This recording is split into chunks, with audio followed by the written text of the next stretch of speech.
Assalomu alaykum Gulshoydolari. Bugun videolarimizni davom etamiz. Bugungi videolarimiz gullarimizdagi natijalar bilan tanishtirish bo'ladi. Asosan mana sizlar bilan kardelina gullarini, mana bu yerda mana pedilantus gullarini kesib olgandik. Shularning natijasi bilan tanishamiz. Mana kardelina guli kesib olib suvga solib qo'ygan edik.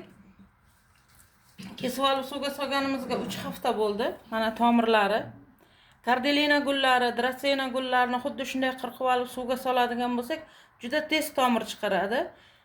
Ob-havo salqinroq bo'lgani uchun 3 haftada mana shunaqa tomirga ega bo'ldik. Agar ob-havo issiq bo'lsa, aprel, may oylari bo'lsa, o'zi 2 haftada yoki bo'lmasa 10 kunda mana shunaqa tomir chiqarib oladi. Demak, shunday qilib kardelinalarni, dracenalarni, fikuslarni kesib suvga solib qo'ysak, xuddi shunday tomir chiqaraveradi. Mana bu kesib olganimiz mana tagida qolgani, men kesib olganimizga 3 hafta bo'lgan bo'lsa, juda ko'pchilik biladi. Mana sitakonoviy pasta orxideyalar uchun ishlatiladi. Menda o'sha payti sitakonoviy pasta bo'lmagani uchun 2 haftalar oldin bunga sitakonoviy pasta olib kelib surtgan edim. Mana natijalari. Mana 3 ta mana bu yoqlardan mana xullas kalom mana bu yoqlarda mana 4 ta 3 ta shox chiqargan. Mana bunisiga ataylab surtmagandim, sizlarga ko'rsataman deb. Mana bu yerdan bitta shox chiqargan. Agar sitakonoviy pasta surtsak shoxlari ko'proq bo'ladi. Surtmasak o'sha kesgan joyimizni tagidan bitta shox chiqaradi.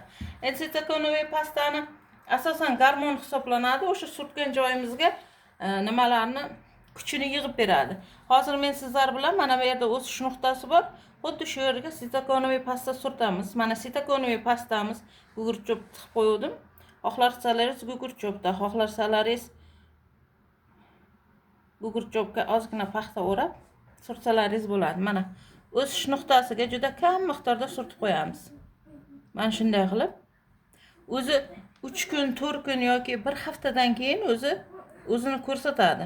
Darrov o'sha yerda nishlab nima qilib qoladi? Shox chiqarib qoladi. Keyin men buni pedilantus gulim mana kesib oldik. Pedilantus guli ham qayerdan kessangiz mana o'sha yerni tagidan shox chiqaradi mana. Tagidan chiqargan mana.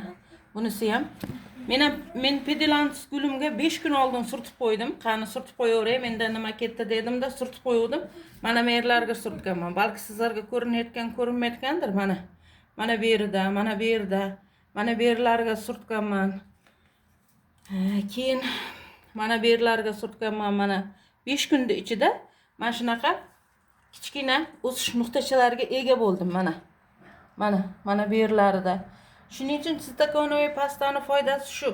Sizga shoxini ko'proq qilib beradi. Keyin yana bitta narsa juda ko'pchilikda bo'ladi. Mana monstera guli. Monstera gulining 2 ta shoxi bor edi. Mana bitta shox, mana ikkinchi shox.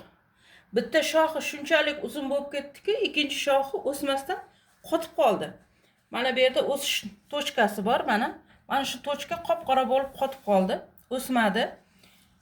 Keyin sizlarda juda ko'pchiliklaringizda bu narsa tanish, ayniqsa fikuslarda, fikus nima deymiz, gitara deymiz, fikus elastika deymiz, qora shahzoda, fikus gullarida, keyin madagaskarskiy jasminda, xoya gullarida ko'pincha mana shunaqa o'sish nuqtasi qotib qoladi.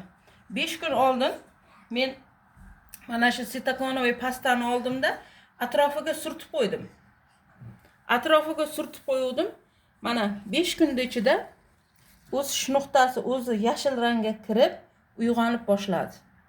Demak, o'sish nuqtasi qotib qolgan gullarga, fikuslarga, qora shahzodalarga, mana shunaqa monsteralarga surtsak, bemalol natijaga erisha olar ekanmiz. Kimda agar o'shanaqa o'sish nuqtasi qotib qolgan gullar bo'lsa, qo'rqmasdan sitakonoviy pastani atrofiga aylantirib surtib qo'ysalaringiz, mana shunaqa o'sish nuqtasi birdan uyg'onib boshlaydi ekan. Bugungi asosiy mavzumiz mana shu sitakonoviy pasta edi. Buning foydasi haqida meni Telegram gruppam bor, Yashil burchak Telegram gruppa. Mana shu Telegram gruppaga qo'shilib olsalaringiz, gullardagi muammo bo'ladigan bo'lsa, gul o'stirishga qiynalayotgan bo'lsangiz, qo'limdan kelgancha yordam beraman. Keyin mana kardelina gulimiz kim o'sha videoni ko'rgan bo'lsa, kardelina gulimizni qirqib olayotganda barglarda sarg'ayish, barglari juda xunuk ahvolga kelib qolgan edi.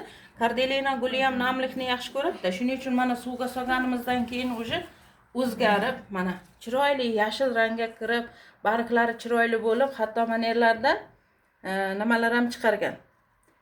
Yangi barglar ham chiqargan. Shuning uchun men Telegram kanalimga ulansalaringiz, kimda gullarda muammolar bo'lsa, albatta qo'limdan kelgancha yordam beraman. Rahmat.